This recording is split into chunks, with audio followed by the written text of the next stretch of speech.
Normalerweise sind in diesen Gewässern Barsch, Forelle, Hecht oder Weißfisch zu finden. Die Männer hatten überhaupt nicht erwartet, was sie auf dem Flachwasser erwartete. Der Klang erinnerte am meisten an einen Schrei. Kaum ein Barsch konnte so schreien. Der Klang kam auch vom Ufer, genauer gesagt, aus dem Wasser in Ufernähe. Ein paar Dutzend Meter von ihrem Boot entfernt sahen die Fischer endlich ein kleines Kalb. Es schlug verzweifelt mit den Hufen auf das Wasser, konnte aber nicht an das steile Ufer gelangen. Die Mutter rannte in Panik herum, konnte aber auch nicht ihr Junges retten, das in Not geraten war. Die Elchkuh versuchte zum Wasser zu gelangen, aber ihre dünnen Beine mit Hufen waren schlecht geeignet, um den steilen Hang hinaufzuklettern. Als die Fischer dem Ufer näher kamen, starrte sie an. Es musste dringend etwas getan werden. Die Fischer begannen zu überlegen, was sie tun sollten. Sollten sie dem ertrinkenden Jungtier helfen? Aber dann könnte die Elchkuh sie angreifen. Oder sollten sie lieber weiterfischen?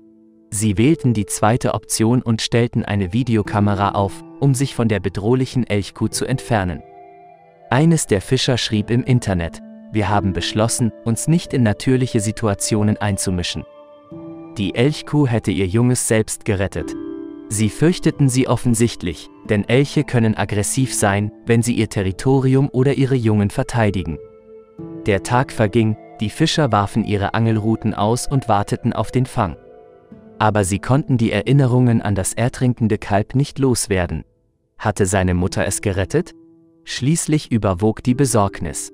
Nach einer Stunde beschlossen die Männer, zurückzukehren und nachzusehen, wie es ihm ergangen war.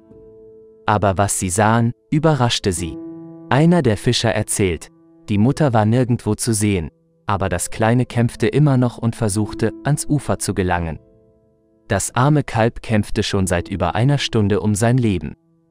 Es schien, als würde es nicht mehr lange durchhalten.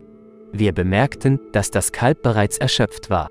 Es begann Bläschen aus der Nase zu pusten, sagte der Fischer weiter. Ohne es auszuhalten, eilten die Männer zur Hilfe. Sie fuhren mit dem Boot zum Kalb und sahen, in welcher Qual es war. Es war unbekannt, wie lange es bereits im Wasser gewesen war, als die Fischer es bemerkten.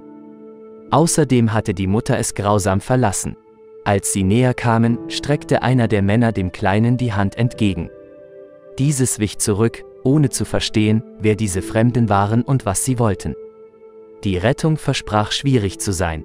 Aber schließlich gelang es den Männern, das erschöpfte und ausgelaugte Kalb auf das Boot zu ziehen. Nun standen sie vor der Frage, was sie als nächstes tun sollten? Leider stellte sich heraus, dass das Kalb aus dem Wasser zu ziehen nicht ausreichte.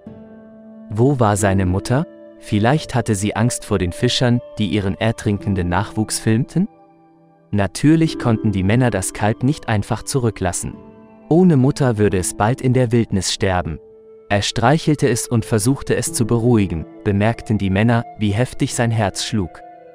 Es schien, als hätten sie es in letzter Minute gerettet.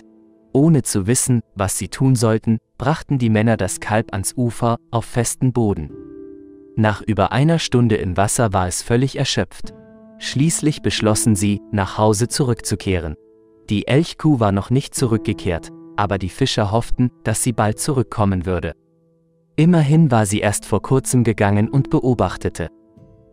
Liebe Freunde, wenn euch das Video gefallen hat, setzt ein Like und abonniert den Kanal.